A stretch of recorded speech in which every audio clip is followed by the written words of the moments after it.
Welcome to Mimans academy. ये lecture है PYQ का। और अभी तक हमने पढ़ चुका है पूरा क्या वैदिक काल पढ़ चुका है। तो वैदिक काल के क्वेश्चन जितने भी आ चुके हैं PYQ में, उन सभी क्वेश्चन को इस लेक्चर में इंक्लूड किया जा रहा है। ठीक है, तो प्लीज पूरा लेक्चर वॉच करना। फर्स्ट क्वेश्चन है, आर्य शब्द इंगित करता है। अगर आपने महाभारत देखा होगा तो आपने उसमें देखा होगा कि जो कुंती है अपने 5 जो पांडव है उनको आर्य करके पुकारती है, और या फिर जो भी उसको लगता है कि श्रेष्ठ है उसको वो बोलती है आर्य।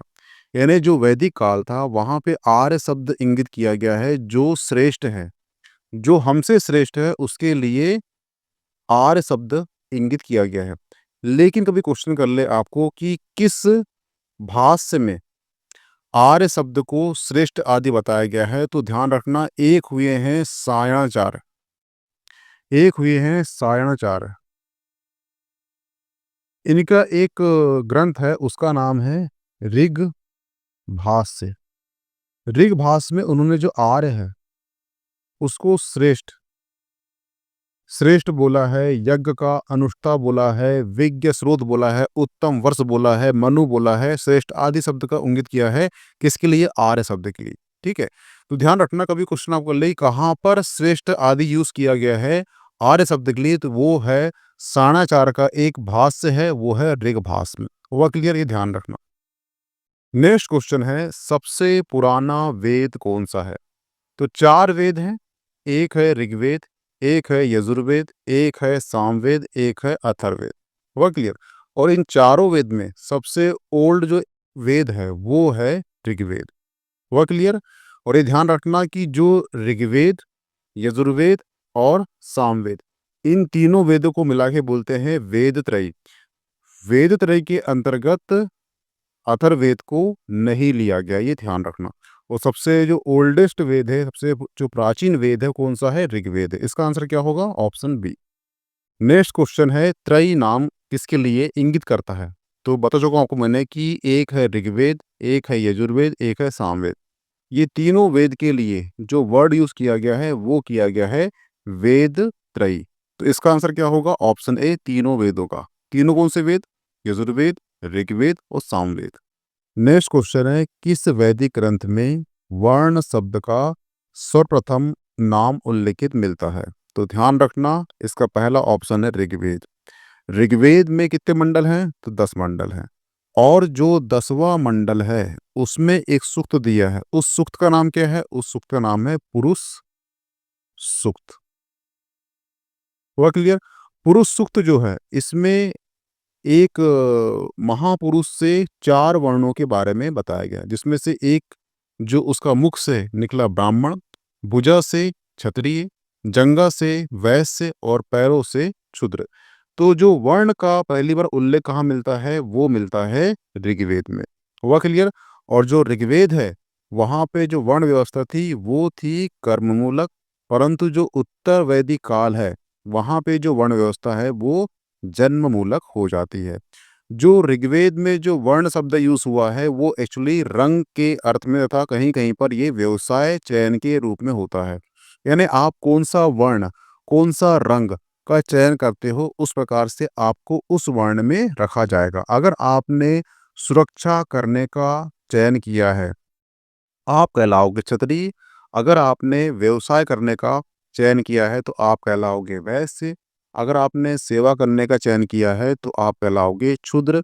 अगर आपने वेद पाठन और पठन करने का चयन किया है तो आप कहलाओगे ब्राह्मण। ठीक है, तो ये कहाँ उल्लेखित है? ये ऋग्वेद का जो 10वां मंडल है उसका जो पुरुष सूक्त है वहां पे ये उल्लेखित है, ये ध्यान रखो। इसका आंसर क्या होगा? Option A. नेक्स्ट क्वेश्चन है, सूची 1 और सूची 2 को सुमिलित कीजिए। सूची 1 में दिया गया है 4 वेद, और सूची 2 में दिया गया है उसमें क्या क्या दिया गया है। हुआ क्लियर? तो ध्यान रखना, जो ऋग्वेद है यहाँ पे हमें प्रार्थना संबंधी स्तुति मिलती है, तो इसका आंसर क्या होगा? ऑप्शन 4, स्रोत और प्रार्थना की गई है। हुआ क्लियर? जो यजुर्वेद है, यजु का मतलब ही होता है यज्ञ, यानी बेदी। यहाँ पे जहाँ यज्ञ होगा वहां पे क्या होगा? कर्म कांड हो जाएगा। ठीक है, तो यजुर्वेद जो है स्रोत किसका है? वो कर्म कांड का है। यज्ञ, बलि, सब ये यजुर्वेद में हुआ है, इसलिए उसे बोलते हैं कर्मकांड का स्रोत।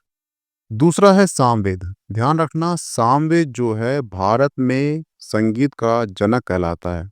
इसका आंसर क्या होगा? ऑप्शन एक। ठीक है। और जो अथर्ववेद है, यहाँ पे हमें तंत्र मंत्र और वशीकरण संबंधी चीजें मिलती है, तो वो कहलाता है अथर्ववेद। तो आप इसे मिलान कर लेना। ठीक है। नेक्स्ट क्वेश्चन है, निम्नलिखित में से कौन सा ब्राह्मण ग्रंथ ऋग्वेद से संबंधित है? तो जब मैंने आपको चारों वेद सिंगल सिंगल पढ़ाया है, ठीक है, तो जो बताया था आपको कि हर एक वेद का अपना एक ब्राह्मण है, अपना एक उपनिषद है। ठीक है, यानी कि हर एक वेद के 4 पार्ट बांटे गए हैं, ब्राह्मण, उपनिषद, संहिता। ठीक है, ये सब चीजें। तो जो ऋग्वेद है, इसका ब्राह्मण कौन सा है? तो बताया था आपको कि जो ऋग्वेद है उसका जो ब्राह्मण है वो कौन सा है? एक है ऐत्रेय ब्राह्मण, ठीक है, और एक है कौशितकी ब्राह्मण। ध्यान रखना, ऐत्रेय ब्राह्मण और कौशितकी ब्राह्मण जो है ऋग्वेद के ब्राह्मण है। हुआ क्लियर? लेकिन वहीं पर पंचविश या तांडव तथा जैनमी जो ब्राह्मण है, ये किसके हैं? ये सामवेद के ब्राह्मण हैं। ठीक है। और जो शतपथ ब्राह्मण है वो किसका है? वो यजुर्वेद का है। हुआ क्लियर? जबकि जो गोपद ब्राह्मण है वो किसका है? वो है अथर्ववेद का ब्राह्मण है। इसका आंसर क्या होगा? इसका आंसर होगा ऐत्रेय ब्राह्मण, ऋग्वेद का। ठीक है, मैंने सिंगल सिंगल वेद पढ़ाया है आपको। ठीक है, आप उसे ध्यान से देखना, आपको याद हो जाएगा। मैंने वहां पे एक पीपीटी ऐड की गई है जिसमें सिनॉप्सिस बनाया गया है कि जो ऋग्वेद, अथर्ववेद, सामवेद का अपना अपना एक ब्राह्मण, एक संहिता होती है, कौन कौन सा क्या लिखा है, सब चीज डिफाइंड है उस पीपीटी में। एक बार जो वेद वाला लेक्चर है उसे जाके देख लीजिए, आपको ये जो डाउट है ये क्लियर हो जाएगा। हुआ क्लियर? नेक्स्ट क्वेश्चन है, निम्नलिखित में से कौन सा शुक्ल यजुर्वेद की संहिता है? तो ध्यान रखना, जो शुक्ल यजुर्वेद है उसकी जो संहिता है वो है वाजसनेयी। क्या है? वाजसनेयी संहिता है। ध्यान रखना, जो शुक्ल यजुर्वेद है उसकी 2 शाखा हैं। एक कौन सी है? एक है कणव और दूसरी है माध्य निंद। हुआ क्लियर? इसकी 2 शाखा है। लेकिन जो वाजसनेयी संहिता है, और ये भी ध्यान रखना, जो वाजसनेयी संहिता है ये जो पूर्णतः पद शैली में लिखी गई है, जबकि इसमें गद्य का प्रयोग, लेकिन जो इसमें गद्य का प्रयोग नहीं किया गया है। तो ध्यान रखना, जो यजुर्वेद है उसकी जो संहिता है वो वाजसनेयी है। वाजसनेयी संहिता एकमात्र ऐसी संहिता है जो पूर्णतः पद शैली में रचित है, गद्य का इसमें उपयोग नहीं किया गया है। और जो शुक्ल यजुर्वेद है इसकी 2 शाखाएं, एक है कणव और एक है मध्य निंद। हुआ क्लियर? इसका आंसर क्या होगा? Option A. नेक्स्ट क्वेश्चन है, ऋग्वेद का कौन सा मंडल पूर्णतः सोम को समर्पित है? तो ध्यान रखना, जो ऋग्वेद है उसमें कुल 10 मंडल है, इसमें जो 9वां मंडल है, ठीक है, वो किसको समर्पित है? वो एक्चुअली सोम को समर्पित है।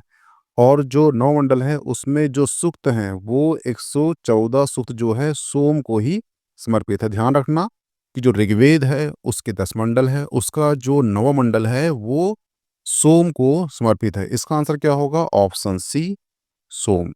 हुआ क्लियर? यहाँ पे जो 114 सूक्त है यानी मंत्र है वो समर्पित किसको है? वो सोम को समर्पित है। ये ध्यान रखना। ठीक है। नेक्स्ट क्वेश्चन है, यज्ञ संबंधी विधि विधानों का पता चलता है?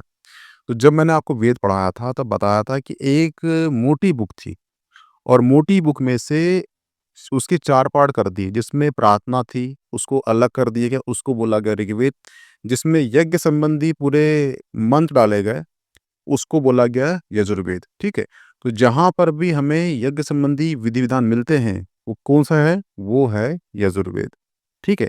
इसके 2 पक्ष हैं, एक है शुक्ल यजुर्वेद और एक है कृष्ण यजुर्वेद। हुआ क्लियर? तो ये ध्यान रखना। इसका आंसर क्या होगा? इसका आंसर होगा option B, Yajurveda. Next question है, निम्नलिखित में से किसका संकलन ऋग्वेद पर आधारित है? तो ध्यान रखना, सामवेद में कुल 1875 1875 जो है ऋचाएं हैं, जिनमें से सामान्यतः कुछ विद्वान मानते हैं 75 और कुछ मानते हैं 99। इनको छोड़कर जितने भी ऋचाएं हैं वो कहाँ से ली गई है? वो ऋग्वेद से ली गई है। हुआ क्लियर? यानी कि जो सामवेद है उसमें टोटल 1875 यानी कि 1875 ऋचाएँ हैं। इसमें से 75 या 99 को छोड़ दिया जाए कुछ विद्वानों के अकॉर्डिंग, तो ये सारी ऋचाएँ जो बचती हैं वो ऋग्वेद से ली गई है। ठीक है? इसलिए जो सामवेद है उसका संकलन ऋग्वेद पर आधारित है, क्योंकि जो 1800 जो ऋचाएँ बचती है वो कहाँ से ली गई है? वो ऋग्वेद से ली गई है। इसलिए जो सामवेद का जो संकलन है ये ऋग्वेद पर आधारित है। तो इसका आंसर क्या होगा? ऑप्शन बी होगा। हुआ क्लियर? ये ध्यान रखना। या कभी क्वेश्चन आपको आ जाए कि ऐसा कौन-सा वेद है चारों में से जो ऋग्वेद पर बेस है, तो वो भी सामवेद ही है, क्योंकि जो 1800 जो ऋचाएँ हैं वो ऋग्वेद से ली गई है इसलिए। नेक्स्ट क्वेश्चन है, भारत के किस स्थल की खुदाई से लौह धातु के प्रचलन के प्राचीनतम प्रमाण मिलते हैं? तो ध्यान रखना, एक है अही छत्रत, एक है अतरंजी खेड़ा, एक है आलमगीरपुर और एक है मथुरा, रोपड़, श्रावस्ती और काम्पल्य आदि स्थलों की खुदाई से लौह युगीन संस्कृति के अवशेष प्राप्त होते हैं। अतरंजी खेड़ा से लौह धातु मल तथा धातु शोधन के प्रयुक्त होने वाली भट्टियां मिली है, जिनसे यह संकेत मिलता है कि यह लौह धातु को गलाने का कार्य स्थानीय रूप से होता रहा होगा। इसलिए इसका आंसर क्या होगा? ऑप्शन बी अतरंजी खेड़ा, क्योंकि यहाँ से हमें किसके साक्ष्य मिले हैं? लौह भट्टी के, जिसमें यह लगता है कि जो लौह धातु को यहाँ पे गलाने का कार्य स्थानीय रूप से होता रहा होगा। इसलिए इसका आंसर क्या होगा? Option B Atranji Khera. हुआ क्लियर? नेक्स्ट क्वेश्चन है, भारतीय उपमहाद्वीप में लोहे का प्रयोग कब शुरू हुआ था? तो मैं बता चुका हूँ आपको कि एक है वैदिक काल। वैदिक काल के अंतर्गत दो काल आते हैं, एक है ऋग्वैदिक काल और एक है उत्तर वैदिक काल। ठीक है, ये दोनों के बीच में डिफरेंस पैदा कब हुआ था? वो हुआ था 1000 बीसी में। क्यों हुआ था? क्योंकि यहाँ पर जो है लोहे की उत्पत्ति हुई थी। हुआ क्लियर? लोहे की उत्पत्ति ने ही उत्तर वैदिक काल में कृषि क्रांति पैदा कर दी। कृषि क्रांति ने ही वाणिज्य, अर्थव्यवस्था, समाज, उसकी राजनीति, उसका समाज में परिवर्तन ला दिया। इसलिए ऋग्वैदिक काल और उत्तर वैदिक काल में डिफरेंस पैदा हो गया। इसलिए वैदिक काल के दो पार्ट हैं, वो है लोहे की उत्पत्ति के कारण। ठीक है, और यहाँ पर कहीं पर भी हमें 1000 बीसी नहीं दिखता। तो ध्यान रखना, अथर्ववेद में लोहे का जो उल्लेख है वो हुआ है श्याम ऐस के नाम से हुआ है, ये बता चुका था आपको मैं कल। इसमें लोहे के बने हुए फाल का उल्लेख प्राप्त होता है। अतरंजी खेड़ा जो उत्तर प्रदेश में है, यहाँ के उत्खनन से प्राप्त होता है कि यहाँ पे लोहा गलाने का कार्य स्थायी रूप से होता रहा होगा। इसी कारण जो है उत्तर भारत में हमें गेहूं, जौ, चावल के अवशेष के साथ साथ प्राचीनतम कृषि लोह उपकरण भी प्राप्त हुए हैं। पुरातात्विदों ने इनका काल जो है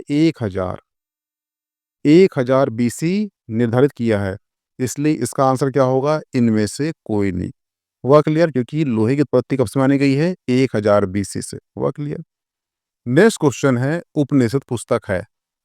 मैं बताया था आपको कि जो उत्तर वैदिक काल है वहां पर लोहे की उत्पत्ति हो गई। लोहे की उत्पत्ति ने क्या कर दी? कृषि क्रांति पैदा कर दी। अब यहाँ पे जो है 2 लोग कृषि कर रहे हैं और 10 लोग उसे खा रहे हैं, और 10 लोग आराम से बैठ के खा रहे हैं, वो भी 1 साल तक। तो ये क्या करेंगे? ये करेंगे चिंतन करेंगे, मनन करेंगे। किसका करेंगे? कि आत्मा क्या है, ब्रह्म क्या है, मैं कौन हूँ, जीव कौन है, जगत क्या है, इन सब के बारे में गहन अध्ययन करेंगे। और यहाँ से उत्पत्ति हुई किसकी? उपनिषद की। तो इसका आंसर क्या होगा? इसका संबंध किससे है? दर्शन से है। हुआ क्लियर? मैंने कहानी बताया था आपको छोटी सी कि 3 व्यक्ति को गोली मारी गई, जिनमें से एक के मुँह से निकला राम, एक के मुँह से निकला माँ और एक के मुँह से निकला आलू। पहले के जो 2 लोग थे उनके पेट भरे हुए थे, और जो व्यक्ति खाली पेट था उसके मुँह से निकला आलू। तो कहने का मतलब ये है कि जब आपका पेट भरा होता है तब आप चिंतन मनन कर पाते हो कि जगत क्या है, पृथ्वी क्या है, आत्मा क्या है। तो जब भारत में कृषि अर्थव्यवस्था अपने चरम पर पहुंच गई थी, तब लोग जो है खाने के बारे में सोचना बंद कर दिए। अनाज का उत्पादन इतना होता था कि वो जो व्यक्ति थे वो 2 आदमी कमाते थे और 10 लोग आदमी उसे खा सकते थे 1 साल तक बिना कुछ काम करे। तो उनने क्या करा? उनने दर्शन को तो इसका आंसर क्या होगा? इसका आंसर होगा ऑप्शन डी, दर्शन पर। हुआ क्लियर? नेक्स्ट क्वेश्चन है, निम्नलिखित में से किस एक वैदिक साहित्य में मोक्ष की चर्चा मिलती है? तो ध्यान रखना, वेदों में मोक्ष शब्द प्रयुक्त नहीं हुआ है। जो वेद है वहां पर मोक्ष शब्द प्रयुक्त नहीं हुआ, ये ध्यान रखना। हुआ क्लियर? उपनिषद में पहली बार मोक्ष शब्द की चर्चा मिलती है। जो उपनिषद है उसमें पहली बार मोक्ष शब्द की चर्चा मिलती है। अब ये उपनिषद क्या होता है ये मैंने आपको लेक्चर में समझाया था, ठीक है। यहाँ पर श्वेता स्वर, वो है श्वेता स्वतर।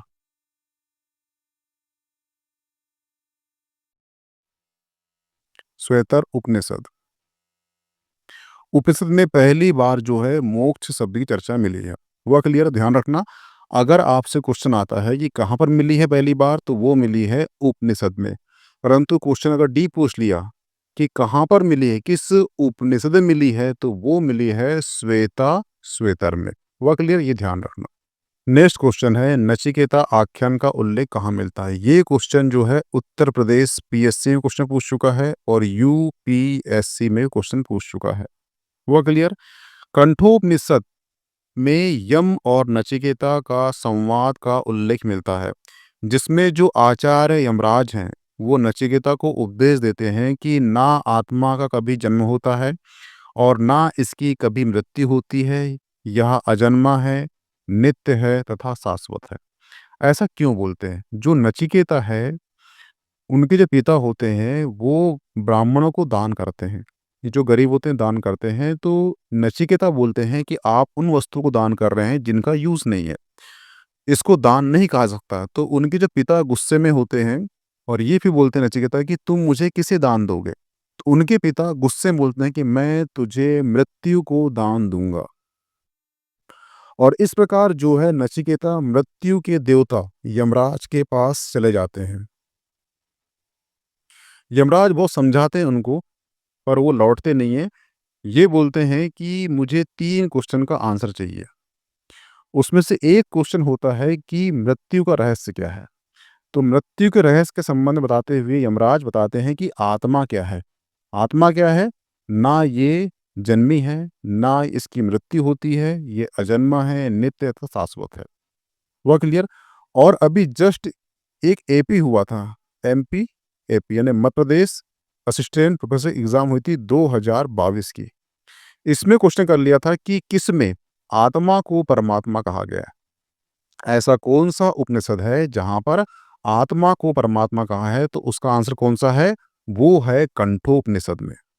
ऐसा क्यों?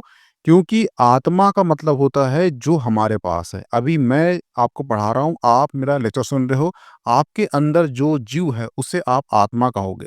लेकिन जहाँ पर आप में और मुझ में जो अज्ञान का आवरण है ये हट जाएगा और जो चीज़ बचेगी पेवर, वो कहलाएगी परमात्मा। यानी कि परमात्मा क्या है? अज्ञान का आवरण उससे हट चुका है, वो कहलाती है परमात्मा। परंतु अभी हम अनभिज्ञ हैं कि हम ब्रह्म के अंश नहीं है, हम हैं। तो ध्यान रखना, आत्मा क्या है? अभी मैं आपको पढ़ा रहा हूँ, आप पढ़ रहे हो, ठीक है? आपके अंदर, मेरे अंदर जो चीज़ है, जो जीव है, वो आत्मा कहलाती है। परंतु जिस दिन आपको ज्ञान प्राप्त होगा, मुझे ज्ञान प्राप्त होगा, जो अज्ञान का आवरण है वो हटेगा। जब वो हटेगा तो जो हमारे अंदर का जो जीव है, जिसे हम आत्मा कह रहे हैं, जिसे हम आत्मा कहते हैं, वो एक्चुअली परमात्मा हो जाएगी। क्योंकि जब तक हम अज्ञान के जो आवरण हैं उसमें ढके हुए हैं तो वो आत्मा है। जिस दिन हमें ज्ञान प्राप्त हो गया कि मैं ब्रह्म का ही अंश हूँ, अहम ब्रह्मास्मि, जगत मिथ्या, उस दिन जो मेरी आत्मा है वो परमात्मा हो जाएगी। तो परमात्मा जो है जिसके ऊपर कोई भी आवरण ना हो वो कहलाती है परमात्मा। आत्मा यानी कि उसके ऊपर अज्ञान का आवरण है वो कहलाती है आत्मा। तो जो कंठोपनिषद है यहाँ पर आत्मा को परमात्मा बोला गया। ये क्वेश्चन आया था मध्य प्रदेश असिस्टेंट प्रोफेसर 2022 के एग्जाम में और उसका आंसर भी क्या दिया था? कंठोपनिषद दिया था। हुआ क्लियर?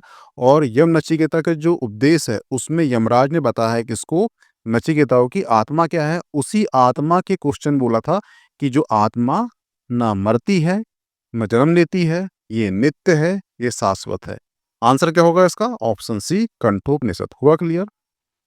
नेक्स्ट क्वेश्चन है, निम्नलिखित में से वैदिक साहित्य का सही क्रम कौन सा है? तो ध्यान रखना, वैदिक साहित्य का सही क्रम याद करने का एक ही ऑप्शन है। जैसे कि आपने कोचिंग करे, अभी आप मेरे से कोचिंग पढ़ रहे हो मान लो, ठीक है, तो ये पूरा वैदिक साहित्य हो गया है, परंतु आपको यहाँ से कुछ ही छांटना है। तो आप उसे एक अपनी छोटी सी नोट्स लिखोगे आप, कि मुझे ये पॉइंट में को याद करना है, तो वो कहलाएगा ब्राह्मण। ठीक है, अब आपकी कोचिंग खत्म हो चुकी है, अब आप एकांत में जाके पढ़ोगे उसे, कि मुझे ये टॉपिक कंप्लीट करना है एकांत में। तो आज तो एकांत रूम है, लेकिन उस समय जब रूम नहीं था तो क्या था? जंगल थे। जंगल को बोलते हैं अरण्य। आप जाओगे जंगल, वहाँ एकांत में उसको, जो सिलेबस है आपका, उसको कंप्लीट करोगे, तो वो कहलाएगा, फिर से आपकी नोट्स बनेगी, वो कहलाएगा अरण्य। लेकिन फिर भी क्या होगा कि आपने यही पढ़ लिया है, यही पढ़ लिया है, यही पढ़ लिया, परंतु इसके बाद भी आपके पास कुछ डाउट रह गए हैं। डाउट रह गए हैं और एग्ज़ाम आपके पास में आ गई है, पीएससी का प्री आ चुका है, यूपीएससी प्री आ चुका है। आप मेरे पास आओगे, मुझे बोलोगे कि सर मुझे ये टॉपिक समझ में नहीं आ रहा है, और फिर मैं आपको उप यानी कि सामने बैठा के पढ़ाऊँगा, और वो जो नोट्स बनेगी आपकी, वो कहलाएगी उपनिषद। हुआ क्लियर? उप यानी कि सामने बैठ के पढ़ना होता है। तो ये डाउट जो रह गए थे, वो किसमें क्लियर हो गए हैं? वो उपनिषद में क्लियर हो चुके हैं। और यहीं पर हम बात करते हैं किसकी? आत्मा की, मोक्ष की, जीव की। ठीक है? तो ध्यान रखना, सीक्वेंस क्या होगा इसका? एक होगा, पहला होगा वैदिक साहित्य, ब्राह्मण, अरण्यक, उपनिषद।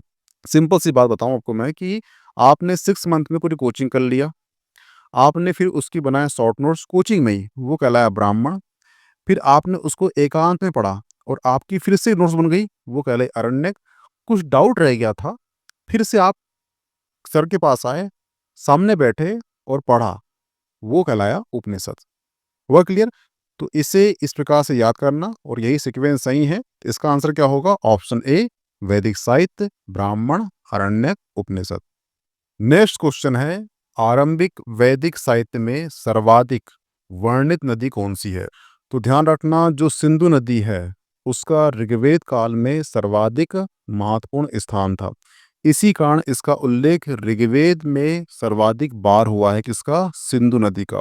और ये भी ध्यान रखना कि जो सिंधु नदी है, इसका जो आर्थिक महत्व था, इसी कारण से इसको कहा गया हिरण्याई।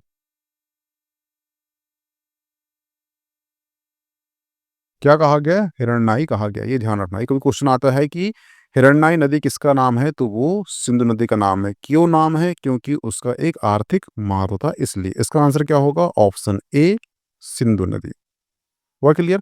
लेकिन सबसे पवित्र नदी कौन सी थी? वो थी सरस्वती। सर्वाधिक बार उल्लेख किसका हुआ है? तो सिंधु का हुआ। सर्वाधिक पवित्र नदी कौन सी थी? तो वो थी सरस्वती। हुआ क्लियर? नेक्स्ट क्वेश्चन है, वैदिक नदी अस्किनी की पहचान निम्नलिखित नदियों में से किस एक के साथ की जाती है? तो ध्यान रखना, वैदिक नदी अस्किनी की पहचान जो है चेनाब नदी से की गई है। इसका आंसर क्या होगा? ऑप्शन सी सही होगा। नेक्स्ट क्वेश्चन है, ऋग्वेद में निम्नलिखित किन नदियों का उल्लेख अफगानिस्तान के साथ आर्यों के संबंध का सूचक है? तो ध्यान रखना, ऋग्वेद में उल्लेखित है कुंभ, कुर्म, गोमती एवं सुवास्तु, यानी कि स्वात नदियां अफगानिस्तान में बहती थी। इन नदियों के उल्लेख से स्पष्ट होता है कि आर्यों का अफगानिस्तान के साथ एक घनिष्ठ संबंध था। इसका आंसर क्या होगा? ऑप्शन सी। नेक्स्ट क्वेश्चन है, सूची 1 सूची 2 को सुमिलित कीजिए। ठीक है, ये है वैदिक नदियां और ये है उनके आधुनिक नाम। ये क्वेश्चन करता ही है, इसलिए टेबल दी गई है आपको, इस टेबल को रट डालना, क्योंकि यहाँ से क्वेश्चन आते ही आते हैं। जैसे कि कुंभ यानी कि वो होती है काबुल, पुरुष ने यानी कि रावी, सदानीर यानी कि गंडक, और डी ऑप्शन है सुतुद्री। इसका मतलब क्या होता है? सतलज नदी। ठीक है, ये था इसका सीक्वेंस। तो ध्यान रखना कि इतनी नदियां हैं, ओल्ड नदी, और उनके वर्तमान जो नाम है वो क्या नाम है, ये आपको याद होना चाहिए। क्वेश्चन यहाँ से आते हैं, सही जुड़े जमाने आते हैं, तो ये आपको बनना चाहिए। नेक्स्ट क्वेश्चन है, महाभारत काल में महानदी का नाम था। ठीक है, तो ध्यान रखना, महाभारत काल में महानदी का नाम जो है वो है चित्रोत्पला। क्या रहा गया है? चित्ररथपला था। महानदी का उल्लेख महाभारत में भीष्म पर्व में प्राप्त होता है। इसका आंसर क्या होगा? Option C Mahanadi. हुआ क्लियर? जो महानदी है महाभारत काल में इसका नाम क्या था? वो था चित्रोत्पला। ठीक है? और महानदी का उल्लेख महाभारत का जो भीष्म पर्व है वहां पे मिलता है। ये भी ध्यान रखना कि जो गीता है, गीता का उल्लेख भी कहाँ मिलता है? वो भी हमें जो भीष्म पर्व है वहां पर मिलता है। ठीक है? तो गीता प्लस महानदी, दो नदी का जो उल्लेख है, तो इसी प्रकार जो गीता और जो महानदी है इन दोनों का उल्लेख कहाँ मिलता है? महाभारत के भीष्म पर्व में मिलता है। इसका आंसर क्या होगा? ऑप्शन सी। नेक्स्ट क्वेश्चन है, निम्नलिखित में से कौन सी प्रथा उत्तर वैदिक काल में प्रचलित हुई थी? तो ध्यान रखना, धर्म, अर्थ, काम, मोक्ष जो है ये चार पुरुषार्थ हैं तथा चार आश्रम हैं। वो है ब्रह्मचर्य आश्रम, गृहस्थ आश्रम, वानप्रस्थ आश्रम और संन्यास आश्रम की जो अवधारणा है ये उत्तर वैदिक काल में ही प्रचलित हुई थी। वस्तुतः जो चार पुरुषार्थ है इनका जो क्रियान्वयन है ये आश्रमों के माध्यम से ही होता है और मानव जीवन के जो आधार स्तंभ है ये चार पुरुषार्थ ही है। धर्म, अर्थ, काम, मोक्ष के बिना मनुष्य का जीवन नहीं चल सकता। उसी प्रकार और इन चार पुरुषार्थों की जो सफलता है वो आश्रम पर निर्भर करती है। ये ध्यान रखना कि जो चार आश्रम है इसका सर्वप्रथम जो उल्लेख है वो जबालो उपनिषद में किया गया है। लेकिन यहाँ पर ध्यान रखना, एक क्वेश्चन कर लिया है कि तीन आश्रम का उल्लेख किस में किया गया है? तो वो है छांदोग्य उपनिषद में। वह क्लियर? तीन पूछेगा तो वो है छांदोग्य उपनिषद, तीन पूछेगा तो वो है छांदोग्य उपनिषद, चार पूछता है तो वो है जबालो उपनिषद में। अब को सवाल उठता है कि तीन जो आश्रम है उसमें कौन सा आश्रम का उल्लेख नहीं किया है? तो ध्यान रखना, संन्यास आश्रम का उल्लेख छांदोग्य उपनिषद में नहीं किया गया है, इसलिए वहां पर तीन आश्रम का उल्लेख है। परंतु जो जबालो उपनिषद है यहाँ पे चारों आश्रम का उल्लेख किया गया है। ये जो माइनर सा अंतर है याद रखना। वह क्लियर?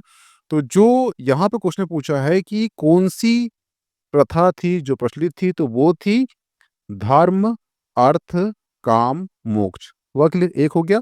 दूसरी कौन सी थी? वो है ब्रह्मचर्य आश्रम, एक है गृहस्थ आश्रम, एक है वानप्रस्थ आश्रम, एक है संन्यास आश्रम। कैसे? जो धर्म है उसके लिए आपको ब्रह्मचर्य अपनाना पड़ेगा, जो अर्थ कमाना होगा गृहस्थ के लिए, वानप्रस्थ काम और मोक्ष के लिए संन्यास आश्रम। यानी कि ये चार आश्रम पर टिकी हुई थी चार पुरुषार्थ की नींव। हुआ क्लियर? इसका आंसर क्या होगा? ऑप्शन ए और ऑप्शन सी इसका सही आंसर होगा। नेक्स्ट क्वेश्चन है, निम्नलिखित में से कौन सी वह ब्रह्मवादिनी थी जिसने कुछ वेदों मंत्रों की रचना की थी? तो ध्यान रखना, वैदिक साहित्य में कई ऐसी विदुषी स्त्रियां का उल्लेख मिलता है जिन्होंने वेद मंत्रों की रचना की थी। यथा अपाला, घोषा, विश्ववारा, लोपामुद्रा।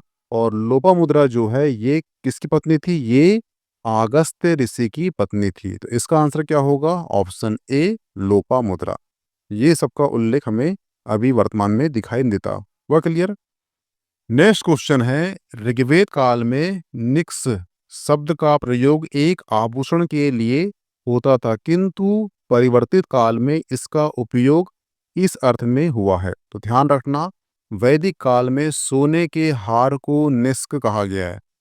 वैदिक काल में सोने के हार को क्या कहा गया है? निष्क कहा गया है। किंतु जो काल परिवर्तित हुआ उसमें इसका उपयोग विनिमय के माध्यम यानी कि किसके? सिक्कों के रूप में किया जाने लगा। इसलिए कहीं कहीं पे आप पढ़ना कि जो सोने के आभूषण को निक्स बोलते हैं और कहीं कहीं मिलेगा आपको कि निक्स एक मुद्रा थी। वो क्यों बोलते हैं कि उत्तरवैदिक काल में इसी जो आभूषण का नाम एक मुद्रा के रूप में यानी सिक्के के रूप में होने लगा। इसका आंसर क्या होगा? Option D. नेक्स्ट क्वेश्चन है, भूगोज कोई महत्वपूर्ण क्यों है? तो ध्यान रखना, भूगोज कोई इसलिए महत्वपूर्ण है क्योंकि यहाँ से प्राप्त अभिलेख में वैदिक देवताओं का नाम उल्लेखित प्राप्त होता है, इसलिए भूगोज कोई महत्वपूर्ण स्थान रखता है। इसका आंसर क्या होगा? Option B. नेक्स्ट क्वेश्चन है, निम्नलिखित में से किसने आर्यों के आदि देश के बारे में लिखा है? तो ध्यान रखना, बाल गंगाधर तिलक ने आर्यों के आदि देश के बारे में लिखा था कि तिलक ने यह मत व्यक्त किया था कि आर्यों का आदि देश यानी कि उत्तरी ध्रुव था, किंतु तिलक का यह मत इतिहासकारों ने मान्य नहीं है। इसका आंसर क्या होगा? ऑप्शन डी, बाल गंगाधर तिलक। नेक्स्ट क्वेश्चन है, शतपथ ब्राह्मण में उल्लेखित राजा विधेय माधव से संबंधित ऋषि थे। तो ध्यान रखना, शतपथ ब्राह्मण में वर्णित है विधेय माधव के आख्यान। इसके अनुसार राजा विधेय माधव जो सरस्वती नदी के तट पर निवास करते थे, वैश्वा नर अग्नि को मुख में धारण किया था। धृत का नाम लेते ही अग्नि मुख से निकलकर पृथ्वी में आ गई तथा नदियों को जलाते हुए पूर्व की ओर बढ़ी। विधेय माधव तथा उनके पुरोहित कौन? गौतम राहुगण। कौन ऋषि हैं? ऋषि गौतम राहुगण ने उनका अनुगमन किया, किंतु उत्तरगिरी यानी कि हिमालय से प्रवाहित होने वाली सदानीर यानी कि गंडक नदी को वहां नहीं जला सका। ठीक है, तो यहाँ पे एक ये क्वेश्चन बहुत डिफिकल्ट है। ये क्वेश्चन शायद जो उत्तर प्रदेश जो लोअर सब इंस्पेक्टर होता है उसमें 2015 में क्वेश्चन किया था। बहुत डिफिकल्ट क्वेश्चन है। बस ये ध्यान रखना कि शतपथ ब्राह्मण में एक राजा का उल्लेख मिलता है, वो राजा विधेय माधव है और उनके पुरोहित थे वो थे ऋषि गौतम राहुगणा। ठीक है, इसका आंसर डी होगा। डिफिकल्ट क्वेश्चन है, बहुत डीप क्वेश्चन है, क्योंकि ये क्वेश्चन इसलिए वहां पे किया है क्योंकि उत्तर प्रदेश की जो नदियां हैं गंडक, उसका संबंध इससे है, इसलिए बस। ठीक है, तो जो स्टूडेंट यूपी के होंगे वो खाली इसको पढ़े और जो नहीं है वो ध्यान ना दे, कोई दिक्कत नहीं है। नेक्स्ट क्वेश्चन है, उत्तर वैदिक काल में निम्नलिखित में से किसको आर्य संस्कृति का धुर समझा जाता था? तो ध्यान रखना, वैदिक काल में नगरीकरण की प्रक्रिया आरंभ हो चुकी थी। कुरु, पांचाल इस समय के प्रमुख नगर बन गए थे। कौन से? कुरु और पांचाल जो है इस समय के प्रमुख नगर बन गए थे तथा ये नगर उत्तर वैदिक सभ्यता के प्रमुख धुर या केंद्र थे। जो ये धुर होता है इसका मतलब होता है केंद्र। जो अपना चक्का होता है उसका बीच में होता है धुरी बोलते हैं, तो वो केंद्र होता है इसलिए। उसका आंसर क्या होगा? ऑप्शन सी, कुरु या पांचाल। नेक्स्ट क्वेश्चन है, गोत्र शब्द का प्रयोग सर्वप्रथम कहाँ हुआ था? तो ध्यान रखना, गोत्र शब्द का सर्वप्रथम उल्लेख ऋग्वेद में हुआ था। कहाँ हुआ था? ऋग्वेद में हुआ था। गोत्र शब्द का मूल अर्थ होता है गोष्ठ तथा वह स्थान जहाँ समूचे कुल का गोधन यानी कि गाय को पाला जाता है उसे कहते हैं गोष्ठ। यानी कि जो गोत्र शब्द है ये इसकी उत्पत्ति गाय से हुई है। तो इसका आंसर क्या होगा? ऑप्शन बी, ऋग्वेद में इसका सर्वप्रथम उल्लेख मिलता है। नेक्स्ट क्वेश्चन है, प्रसिद्ध 10 राजाओं का युद्ध किस नदी के तट पर लड़ा गया है? तो मैंने आपको जब ऋग्वेद काल पढ़ाया था तो मैं बता चुका था कि ये युद्ध क्यों हुआ था। तो ध्यान रखना, दसराग युद्ध, 10 राजाओं का युद्ध पुरुषनी नदी यानी कि आधुनिक रावी नदी के तट पर लड़ा गया था, जिसमें भारत के राजा सुदास की विजय हुई थी। तो इसका आंसर क्या होगा? Option D, Purushni. इसका आधुनिक नाम क्या है? वो है रावी। हुआ क्लियर? नेक्स्ट क्वेश्चन है, निम्नलिखित में से किस नदी को ऋग्वेद में माता तमे, देवी तमे और नदी तमे संबोधित किया गया है?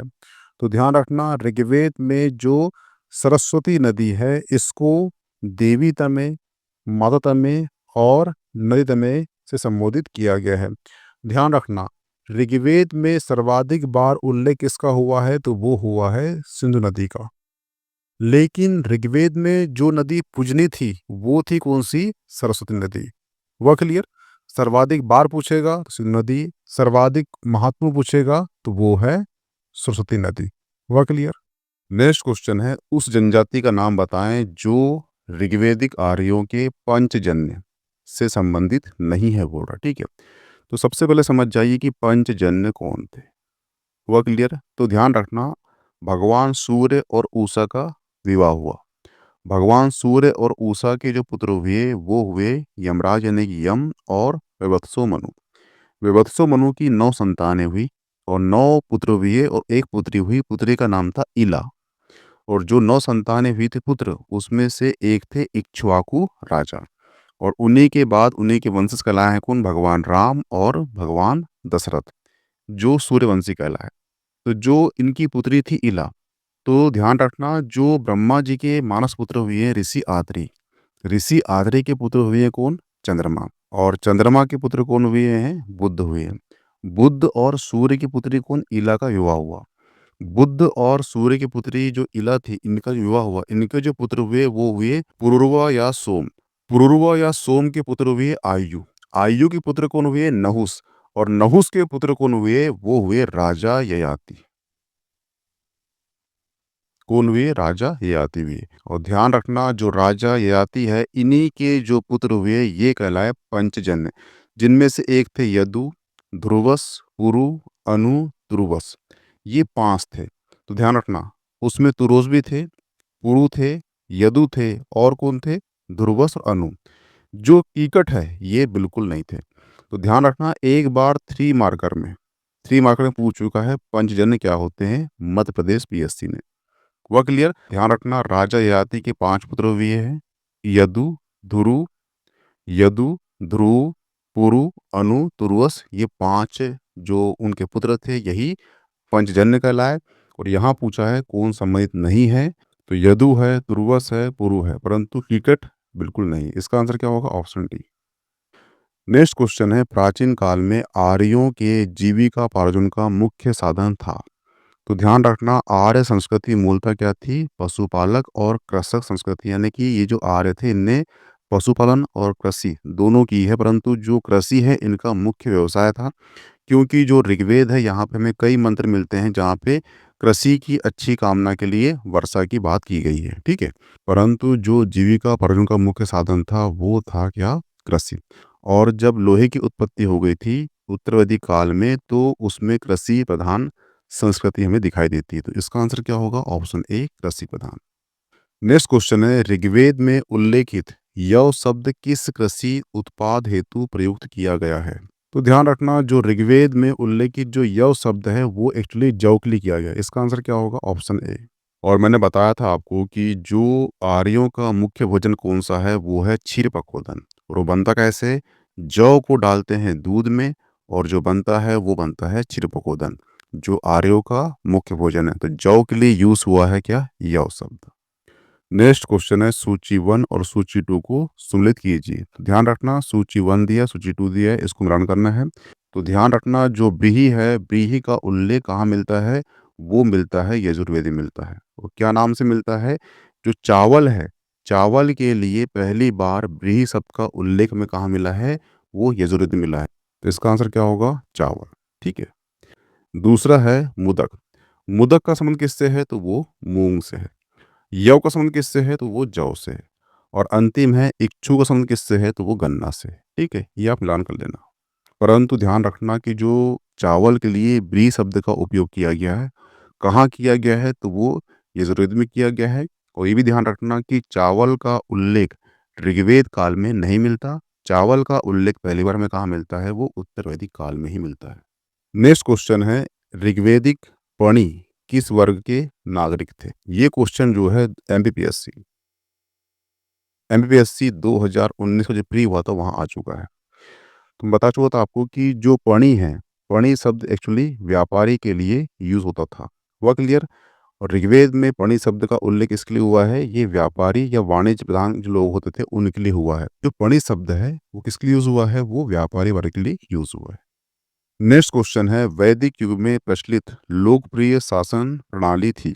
तो ध्यान रखना, वैदिक काल में प्रचलित लोकप्रिय शासन प्रणाली वो थी वंश परंपरागत राजतंत्र। यद्यपि जनता द्वारा चुनाव के भी हमें उदाहरण मिलते हैं, परंतु जो लोकप्रिय शासन प्रणाली थी वो एक्चुअली ऑप्शन डी, वंश परंपरा राजतंत्र था। नेक्स्ट क्वेश्चन है, वैदिक युगीन सभा। तो ध्यान रखना, वैदिक काल में सभा एवं समिति नामक 2 संस्थाएं थी जो राजा की निरंकुशता पर नियंत्रण रखती थी। संभवतः राजा, कुलीन व वृद्ध मनुष्य की संस्था थी, जिसमें उच्च कुल के उत्पन्न व्यक्ति ही भाग लेते थे। और जो सभा समिति और विदत है, ये तीनों समिति थी। और ये तीनों समिति में ऋग्वेद काल में जो महिला है उनको ज्वाइन होने का अधिकार था। परंतु जैसे ही उत्तराधिकारी काल आता है वहाँ पर महिलाओं को इनमें एंट्री नहीं मिलती। इसका आंसर क्या होगा? इसका आंसर होगा ऑप्शन सी, मंत्री परिषद, वर्तमान के परिप्रेक्ष्य में। नेक्स्ट क्वेश्चन है, ऋग्वेद में जनसभा जो न्यायिक कार्यों संबंधित थी। यहाँ पूछ रहा है कि जो ऋग्वेद कालीन 3 संस्थाएं मिलती है हमें, एक है सभा, समिति और विदर्भ। इन तीनों संस्थाओं में जो संस्था ऐसी कौन सी है जो न्यायिक कार्य को करती थी? तो उसका आंसर क्या है? ऑप्शन ए, सभा एक ऐसी संस्था थी जो न्यायिक कार्य करती थी। इसका आंसर क्या होगा? ऑप्शन ए, सभा। नेक्स्ट क्वेश्चन है, किस वेद में सभा और समिति को प्रजापति की दो पुत्रियां कहा है? तो ध्यान रखना, ये क्वेश्चन जो है उत्तर प्रदेश पीएससी ने 2009 में पूछा था, और यही क्वेश्चन जो है 2023 में ये क्वेश्चन आया था कहाँ पर? मध्य प्रदेश पीएससी में आ चुका है। सेम क्वेश्चन रिपीट हुआ है, ठीक है। और यही क्वेश्चन जो है मध्य प्रदेश असिस्टेंट प्रोफेसर की एग्जाम हुई थी 2022 की, उसमें क्वेश्चन कर चुका है। इसका आंसर क्या है? इसका आंसर है अथर्ववेद। अथर्ववेद में सभा और समिति को अथर्ववेद में सभा और समिति को प्रजापति की दो पुत्रियां कहा गया है। इसका आंसर क्या होगा? Option D, Atharvaveda. Next question है, वैदिक कालीन प्रशासन में भागधू कौन अधिकारी था? तो ध्यान रखना, जो वैदिक कालीन प्रशासन में भागधू राजस्व कर जमा करने वाला अधिकारी था। इसका आंसर क्या होगा? ऑप्शन बी, राजस्व कर जमा करने वाला अधिकारी। जबकि जो अक्षवाप धूप जबकि जो अक्षवाप धूत अधिकारी आय व्यय गणना अध्यक्ष था। ध्यान रखना, अगर आपसे क्वेश्चन आएगा भाग धू आएगा तो उसका आंसर क्या होगा? वो होगा राजस्व कर जमा करने वाला। लेकिन क्वेश्चन आपको आता है कि अक्षवाप धूत अधिकारी किसके लिए था? तो वो आय व्यय का गणना अध्यक्ष था। तो थोड़ा सा अंतर रखना दोनों में। दोनों का संबंध किससे है? वो धन से है, इसलिए कंफ्यूजन नहीं होना। राजस्व कर आएगा आपसे तो वो है भागध्रुव, अगर आपसे आता है अक्षवाप धूत तो वो होगा आय व्यय का गणनाध्यक्ष। हुआ क्लियर? नेक्स्ट क्वेश्चन है, आयुर्वेद और जीवन का विज्ञान का उल्लेख कहाँ मिलता है? तो हम पढ़ चुके हैं इसको। जो आयुर्वेद है इसका उल्लेख कहाँ मिलता है? वो मिलता है अथर्ववेद में। नेक्स्ट क्वेश्चन है, ऋग्वेदिक धर्म था। तो ध्यान रखना, जो ऋग्वेद है यहाँ पे हमें बहुदेववाद के दर्शन होते हैं, और यहाँ पर जो देवता हैं उनको 3 भागों में बांटा गया था। बताया था मैंने आपको कि आकाश के देवता, अंतरिक्ष देवता और पृथ्वी के देवता। वो बताया था आपको कि 33 कोटि का उल्लेख मिलता है, यानी 33 प्रकार के देवता थे, ठीक है, जिसमें 11 वसु थे, 12 रुद्र थे, एक यज्ञ थे, एक इंद्र थे। इस प्रकार से 33 देवता थे हमारे हिंदू धर्म में। परंतु बाद में जो अंग्रेज आए उनने कोटि को पढ़ लिया करोड़, और उन्होंने बोल दिया 33 करोड़ देवता। लेकिन जो कोटि का अर्थ होता है वो होता है प्रकार, यानी कि 33 प्रकार के देवता थे, ठीक है। और ये ध्यान रखना कि जो वैदिक कालीन ऋषि थे वो जब पूजा करते थे तो जिस देव की पूजा कर रहे हैं उस देव को ही सर्वश्रेष्ठ मान के पूजा करते थे। वो इसलिए कि यहाँ से हमें एक मंत्र प्राप्त हुआ है ऋग्वेद से। मंत्र कौन सा है? वो है एकम सत विप्रा बहुधा वदंती। कहकर वो एकेश्वरवाद का भी समर्थन करते थे। यानी यहाँ पर हमें बहुदेववाद और एकेश्वरवाद दोनों के लक्षण हमें दिखाई देते हैं। और सबसे मुख्य बात यह है कि जो ऋग्वेद में आर्य के प्रधान देवता थे वो प्राकृतिक शक्तियों के प्रतिनिधि थे, जैसे कि वर्षा देवता, सूर्य देवता, ठीक है, जल देवता। ये सब चीज जो प्रकृति थी जिससे उनके जीवन में सरलता आ रही थी, उन्होंने उसका देवीकरण कर दिया था। तो इसका आंसर क्या होगा? इसका आंसर होगा बहुदेववादी। हुआ क्लियर? नेक्स्ट क्वेश्चन है, सर्वाधिक ऋग्वैदिक सूक्त समर्पित है। तो ध्यान रखना, ऋग्वेद में इंद्र का वर्णन सर्वाधिक प्रतापी देवता के रूप में हुआ है, जिसके लिए 250 मंत्र 250 जो मंत्र है, जो सूक्त है, ये समर्पित है। इंद्र है, ये ऋग्वेद काल के सर्वाधिक लोकप्रिय देवता थे। इंद्र को आर्य का युद्ध का देवता भी कहा गया है, युद्ध का नेता भी कहा गया है, वर्षा का देवता माना गया है।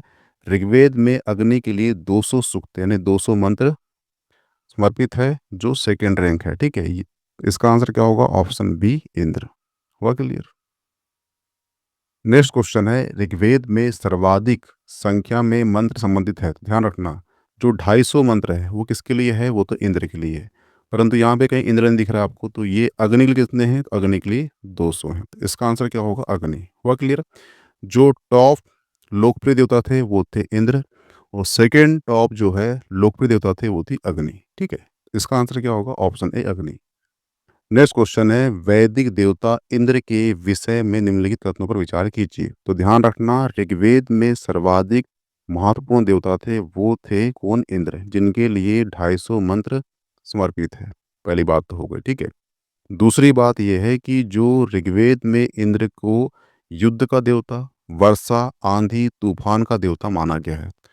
इसी प्रकार यहाँ पे जो कूट दिया गया है, जैसे कि पहला कूट है, झंझावट के देवता थे, ये थे इंद्र होंगे, ठीक है। वर्षा के देवता भी इंद्र होंगे।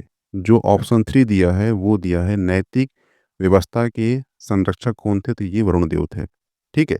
इस प्रकार से ऑप्शन 1 और ऑप्शन 4 ये होंगे किसके लिए? इंद्र के विषय से संबंधित है। तो इसका आंसर क्या होगा? ऑप्शन डी, 1 और 4।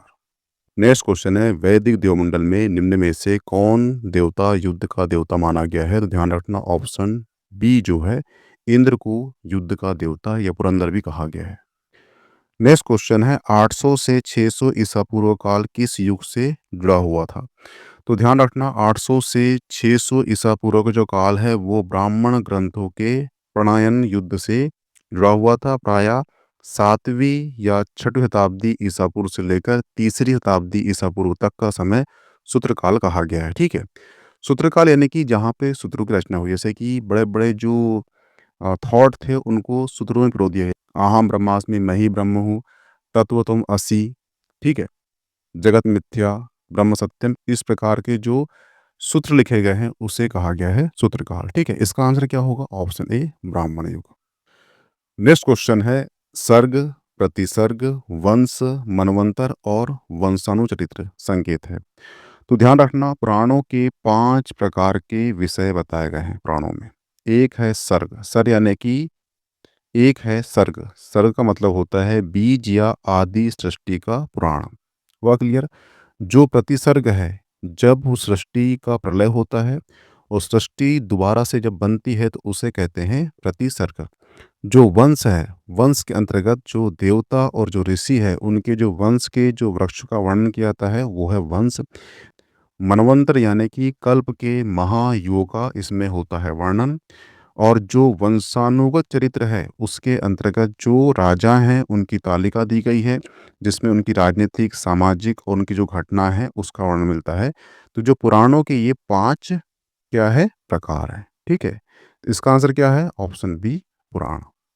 नेक्स्ट क्वेश्चन है, गायत्री मंत्र किस पुस्तक में मिलता है? तो ध्यान रखना, एक ऋषि हुए हैं विश्वामित्र। विश्वामित्र ने जो ऋग्वेद है उसका जो तीसरा मंडल है वहाँ पे रचना की, किसकी? गायत्री मंत्र की, जो सूर्य की पुत्री सविता को समर्पित है। तो इसका आंसर क्या होगा? Option C, Rigveda. Next question है, पुराणों की संख्या कितनी है? तो ध्यान रखना, पुराणों की जो संख्या है वो 18 है, हुआ क्लियर। और इन पुराणों की रचना जो है लोम हर्ष ऋषि तथा उनके पुत्र उग्र श्रावा द्वारा की गई है। इसका आंसर क्या होगा? Option B, 18। नेक्स्ट क्वेश्चन है, पुराणों के संदर्भ में निम्नलिखित कथनों में से कौन सा सही है? तो ध्यान रखना, विष्णु पुराण से मौर्य वंश की जानकारी मिलती है, जबकि जो वायु पुराण है, जबकि जो वायु, विष्णु और ब्राह्मण से गुप्त वंश की जानकारी प्राप्त होती है। वायु पुराण से गुप्त वंश की शासन व्यवस्था के बारे में हमें जानकारी मिलती है। तो इसका आंसर क्या होगा? इसका आंसर दोनों सही होगा, ऑप्शन डी। नेक्स्ट क्वेश्चन है, श्रीमद् भगवत गीता मौलिक रूप से किस भाषा में लिखी गई है? तो ध्यान रखना, श्रीमद् भगवत गीता मौलिक रूप से संस्कृत भाषा में लिखी गई है या प्राचीन धार्मिक ग्रंथ है। और इसका उल्लेख महाभारत के जो भीष्म पर्व है वहाँ पे इसका उल्लेख होता है। हुआ क्लियर? इसका आंसर क्या होगा? Option A. नेक्स्ट क्वेश्चन है, महाभारत मूलतः किस रूप में जानी जाती है? तो ध्यान रखना, महाभारत के प्रारंभिक रचना काल में 8800 श्लोक थे और इसे जय संहिता के नाम से जाना जाता था। महाभारत का जो दूसरा संस्करण था, जिसे भारत कहा गया था, इसमें जो श्लोक की संख्या है वो 24,000 हो गई थी। और वर्तमान में महाभारत में 1 लाख श्लोक प्राप्त हुए हैं। इसका अंतिम संस्करण है जिसे सतसहस्त्री संहिता या महाभारत कहा गया है। तो ध्यान रखना, तो इसके 3 नाम हैं, जय संहिता, भारत और महाभारत। और वो क्यों है? मंत्रों के आधार पर है। जब महाभारत में 8800 यानी 8800 श्लोक थे, तब इसे जय संहिता कहा गया। जब इसमें 24,000 श्लोक हो गए तब इसे भारत कहा गया, और जब इसमें 1,000 श्लोक हो गए तब इसे महाभारत या सप्त सहस्त्री संहिता कहा गया। तो इसका आंसर क्या होगा? ऑप्शन डी, जय संहिता। इसका मूल रूप तो यही है ना एक्चुअली। हुआ क्लियर? नेक्स्ट क्वेश्चन है, किस काल में अछूत की अवधारणा स्पष्ट रूप से उदित हुई है? तो ध्यान रखना, धर्मशास्त्र के समय यानी सूत्र काल में 4 वर्ण ब्राह्मण, क्षत्रिय, वैश्य एवं शूद्र के अतिरिक्त समाज में अन्य अनेक जातियां था। अम्बष्ट, उग्र, निषाद, मगध, वैदेक, रथकार और आविर्भाव अनुलोम एवं प्रतिलोम विवाह के फलस्वरूप हो गया। हुआ क्लियर? जो पाणिनि है इनने 2 प्रकार के क्षुद्रों का उल्लेख किया है, जिसमें से एक को कहा गया है निर्वसित और एक को कहा गया है अनिर्वसित। इनमें जो पहले क्षुद्र थे वो थे निर्वसित। जो क्षुद्र थे उन्होंने ही इसे अस्पृश्य माना था। तो इसका आंसर क्या है? ऑप्शन डी, धर्मशास्त्र के समय। नेक्स्ट क्वेश्चन है, सत्यमेव जयते शब्द किस उपनिषद से लिया गया है? तो ध्यान रखना, ऑप्शन ए मुंडको उपनिषद से लिया गया है सत्यमेव जयते, जिसका अर्थ होता है सत्य ही विजय होती है, या भारत के राजकीय चिन्ह पर अंकित है। नेक्स्ट क्वेश्चन है, तमसो माह ज्योतिर्गमय कथन मूलता है? तो ध्यान रखना, तमसो में ज्योतिर्गमय शब्द जो है ये लिया गया है उपनिषद से लिया गया है, ठीक है, जिसका अर्थ होता है अंधकार से प्रकाश की ओर। नेक्स्ट क्वेश्चन है, किस उपनिषद का शाब्दिक अर्थ सफेद घोड़ा होता है? तो ध्यान रखना, किसी भी उपनिषद का अर्थ जो है सफेद घोड़ा नहीं होता। एक उपनिषद है उसका नाम है श्वेता श्वेतर उपनिषद। इसका अर्थ होता है सफेद घोड़ों द्वारा खींचा गया, ठीक है, इसमें उल्लेखित, परंतु किसी का भी अर्थ जो है सफेद घोड़ा नहीं होता। इसका आंसर क्या होगा? ऑप्शन है इनमें से कोई नहीं। नेक्स्ट क्वेश्चन है, सत्यकाम जबाली कथा जो अनविवाही माँ होने के लांछन को चुनौती देती है उल्लेखित है? तो ध्यान रखना, सत्यकाम जबाली महर्षि गौतम के शिष्य थे जिनकी माता का नाम था जबाला। सत्यकाम जबाल की कथा को अनविवाही माँ होने के लांछन को चुनौती देते हैं। इनकी कथा जो है छांदोग्य उपनिषद में उल्लेखित है। इसका आंसर क्या होगा? ऑप्शन सी। नेक्स्ट क्वेश्चन है, ऋग्वेद की मूल लिपि थी? तो ध्यान रखना, ऋग्वेद की मूल लिपि जो है वो थी ब्राह्मी लिपि। ऋग्वेद में कुल 10 मंडल है तथा 28 क्या है? सूक्त यानी मंत्र हैं। ऋग्वेद के जो पुरोहित है उसे कहते थे होता। ये सभी क्वेश्चन पूछता है। इसका आंसर क्या होगा? Option D, Brahmi. Next question है, अवेस्ता और ऋग्वेद में समानता है? अवेस्ता किस क्षेत्र से संबंधित है? तो ध्यान रखना, अवेस्ता ऋग्वेद में दोनों में ही कुछ भाषाई समानता है। अवेस्ता जो है ईरानी के क्षेत्र से संबंधित है, जो अभी ईरान में चल रहा है युद्ध उससे संबंधित है अवेस्ता का, ठीक है, जबकि ऋग्वेद का संबंध किससे है? वो आर्यों से है। इसका आंसर क्या होगा? Option B. नेक्स्ट क्वेश्चन है, वैदिक काल में किस जानवर को अघन्य माना गया है? तो इसका आंसर है ऑप्शन सी, गाय को। नेक्स्ट क्वेश्चन है, ऋग्वेद काल में प्रारंभ में निम्न में से किसे महत्वपूर्ण मूल्यवान संपत्ति समझा गया था? तो ध्यान रखना, ऋग्वेद काल के प्रारंभ में गाय को महत्वपूर्ण संपत्ति समझा गया था। इस काल में गाय मुख्यतः विनिमय का माध्यम होती थी। ऋग्वेद के कुछ सूक्त में गाय को देवता के रूप में भी कल्पित किया गया है। तो इसका आंसर क्या होगा? ऑप्शन बी, गाय। नेक्स्ट क्वेश्चन है, प्राचीन भारतीय समाज के प्रसंग में निम्नलिखित शब्दों में से कौन सा शब्द शेष 3 के वर्ग का नहीं है? तो ध्यान रखना, कुल है, वंश है, गोत्र है, कोष का उल्लेख कहीं भी मिलता नहीं है। तो इसका आंसर क्या होगा? ऑप्शन सी, क्योंकि यहाँ पूछा है कौन सा नहीं है। नेक्स्ट क्वेश्चन है, संस्कारों की कुल संख्या कितनी है? ठीक है, ध्यान रखना, संस्कार का जो शाब्दिक अर्थ है वो होता है परिष्कार, शुद्धता, पवित्रता। गौतम धर्मसूत्र में इसकी संख्या कितनी बताई गई है? वो बताई गई है 40। इसमें गौतम धर्मसूत्र में। और जो मनु हुए हैं उनने गर्भधान से लेकर हमारी जो अंतिम मृत्यु होती है उसका जो हमारा दाह संस्कार होता है उसके बीच में कुल 16 संस्कार माना है। तो इसका आंसर क्या होगा? वो होगा 16, जो सर्वाधिक प्रचलित भी है। नेक्स्ट क्वेश्चन है, जीविका पार्जन हेतु वेद वेदांत पढ़ने वाला अध्यापक कहलाता था? तो ध्यान रखना, वैदिक काल में जीविका उपार्जन करने वाला वेद वेदांत पढ़ाने वाला जो अध्यापक था उसे कहते थे उपाध्याय। तो जो उपाध्याय सरनेम आज देखते हो आप, ठीक है, ये उपाध्याय निकले हैं कहाँ से? वेद वेदांत पढ़ने वाले, वेद वेदांत पढ़ाने वाले अध्यापक को उस समय कहते थे उपाध्याय, इसलिए आज आप देखते हो उपाध्याय सरनेम मिलती है, ठीक है। आचार्य गुरुकुल की स्थापना करके अपने शिष्यों को पढ़ाता था तथा कोई फीस नहीं लेता था, किंतु शिष्य द्वारा दी गई दक्षिणा को स्वीकारता था। इसे कहते थे अध्यापक। इसका आंसर क्या होगा? Option C. तो यहाँ पे आपका जो वैदिक काल के इतने पीवाईक्यू हैं, ठीक है, जो अब तक यूपीएससी पीएससी में आ चुके हैं, ये सभी समाप्त होते हैं, ठीक है। अब जो नेक्स्ट लेक्चर होगा वो बौद्ध धर्म और जैन धर्म के दर्शन से होगा। मिलते हैं नेक्स्ट टॉपिक में। Okay, thanks. इसकी पीडीएफ आपको मिल जाएगी मीमांसा एकेडमी के एप्लीकेशन पर, तो प्लीज़ उसे प्ले स्टोर से डाउनलोड कर लीजिए। Okay, thanks, bye.